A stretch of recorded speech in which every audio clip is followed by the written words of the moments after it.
नमस्कार, मैं हूं दिव्या और आप देख रहे हैं आंखें न्यूज 24। राजद विधायक अनीता देवी ने सरकार पर आरोप लगाते हुए कहा कि सरकार हमारी बात को नहीं सुन रही है और उन्होंने इस दौरान क्या कुछ कहा, सुनिए इस वीडियो में। टाइम तो मुझे मौका नहीं मिल पाया, तो मैं आपके चैनल के माध्यम से बता देती हूँ और सबसे पहले आप लोगों को शुभकामनाएं भी देती हूँ, क्योंकि बहुजन समाज की बुलंद आवाज़ हैं आपके चैनल सब, और आपने हमेशा मजबूती से अपनी बहुजनों के हित में, अधिकार में अपनी बातें रखते हैं।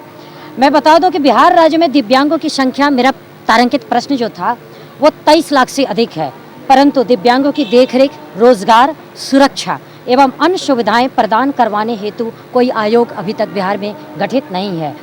दिव्यांगों को अपनी समस्या रखने के लिए कोई आयोग नहीं रहने के कारण न्याय के लिए दर दर भटकना पड़ता है। साथ ही साथ पढ़े लिखे मेधावी दिव्यांग छात्रों की मेधा धरी की धरी रह जाती है। बिहार सरकार राज्य में दिव्यांग आयोग की गठन कब तक कराए, इसकी मैं मांग रखती हूँ। ये मैंने क्वेश्चन 19वां नंबर पे मेरा था और सरकार को मैंने उनके आदेश का इंतजार करेगा। मेरा ये प्रश्न का उत्तर जो है वो देंगे। और आपके चैनल के माध्यम से मैं बता दूं कि हमारे वारसलीगंज और आसपास के प्रखंडों में कई दिव्यांगों का अभी तक UDID कार्ड नहीं बना हुआ है, जिससे वो पूरी तरह लाभान्वित नहीं हो पा रहे हैं। ये बहुत ही दुर्भाग्यपूर्ण है। तो मैं जल्द से जल्द सरकार से मांग करूंगी कि उनका समाधान जल्दी से करें। और क्षेत्र के गरीब दिव्यांगों के लिए ट्राईसाइकिल, व्हील चेयर, कान की मशीन और बैसाखी के वितरण हेतु एलिमको के सहयोग से एक विशाल वितरण शिविर का आयोजन किया जाए जल्द से जल्द, और समय समय पर यह आयोजन होती रहे। और देखिए, रोजगार और ऋण की सुविधा जो है उसमें दिक्कत आ रही है दिव्यांगों को, तो मैं प्राथमिकता के आधार पर उन्हें बिहार राज्य दिव्यांगजन स्वरोजगार योजना का लाभ सभी को मिले, इसकी मैं मांग करती हूँ। और दिव्यांग बच्चों की पढ़ाई बाधित ना हो, इसका भी सरकार ख्याल रखे, जो अभी तक पूरी तरह हकीकत में नहीं है। देखिए, धरातल पर अभी भी कई ऐसे हक और अधिकार हैं जो कागजों से बाहर नहीं हुए हैं। मैं बहुत मजबूती से इनकी बातें रखी हूं और आगे भी मैं रखती रहूंगी। देखिए, 4% आरक्षण के बावजूद सरकारी नौकरियों में अभी तक खाली पद हैं, अभी तक बैकलॉग है दिव्यांगजनों का। और आप देख सकते हैं कि पंचायतों से लेकर संसद तक महिलाओं या अन्य वर्गों की तरह दिव्यांगों के लिए कोई राजनीतिक आरक्षण अभी तक नहीं है। मैं जब तक नीति निर्धारण में दिव्यांगों की सीधी भागीदारी नहीं होगी, उनकी आवाज दबती रहेगी। मैं सरकार से मांग करती हूँ। विपक्ष की आवाज को दबाने के लिए माइक बंद कर दिया जाता है क्या? जब आप सवाल उठा रहे थे तो माइक बंद कर दिया गया, सवाल देखिए, जो कोई बात नहीं, मैं तो पहली बार आई हूँ सदन में और मैं संकल्पित हूँ, समर्पित हूँ अपनी पार्टी के प्रति। राष्ट्रीय जनता दल के पुरोधा माननीय लालू यादव जी जो सामाजिक न्याय की लड़ाई लड़ते आए हैं, मैं उनका मान रखूँगी। और माननीय तेजस्वी यादव जी जो संकल्पित और समर्पित नेता हैं, उनका भी आदेश जो होता है और सामाजिक कल्याण में वो रत रहते हैं, तो जो उनका रोड मैप है उन पर हम लोगों को काम करना है।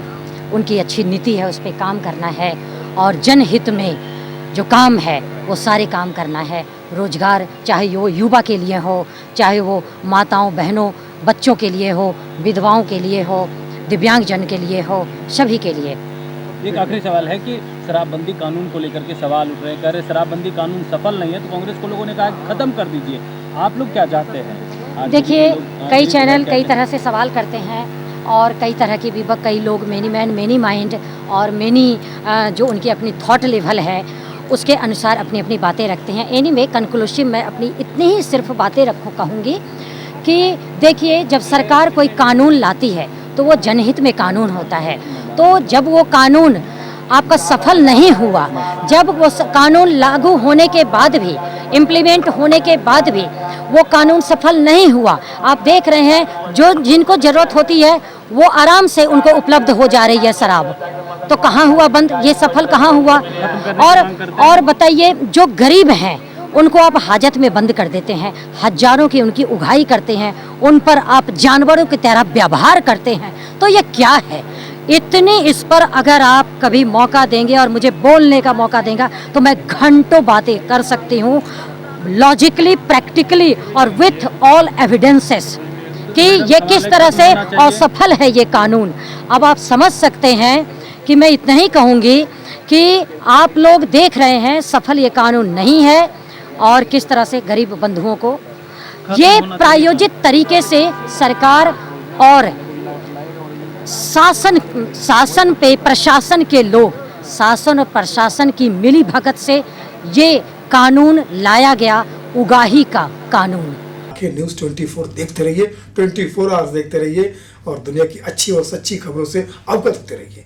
आंखें न्यूज़ 24 कभी नहीं करेगा आपको बोर। अगर आपने अभी तक हमारे चैनल को सब्सक्राइब नहीं किया है तो हमारे चैनल को जल्द से जल्द सब्सक्राइब करें, लाइक करें, शेयर करें। राजधानी पटना में कई वर्षों से शिक्षा में उत्कृष्ट योगदान दे रहा है Lohia Nagar Mount Carmel high school Kankarbagh Patna, जहां नर्सरी से कक्षा 12वीं तक की होती है पढ़ाई। 10वीं और 12वीं बोर्ड परीक्षा में 100% अंक का रिकॉर्ड। एक ऐसा स्कूल जहां पठन पाठन के साथ साथ बच्चों के संपूर्ण विकास का रखा जाता है ख्याल।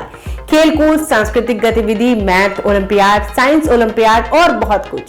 आज ही कराए नामांकन की प्रक्रिया जारी है। संपर्क करें DS/16 Gayatri Mandir road, housing board colony east, Indira Nagar, Kankarbagh, Lohia Nagar, Patna. हमारा पिन कोड है 800020।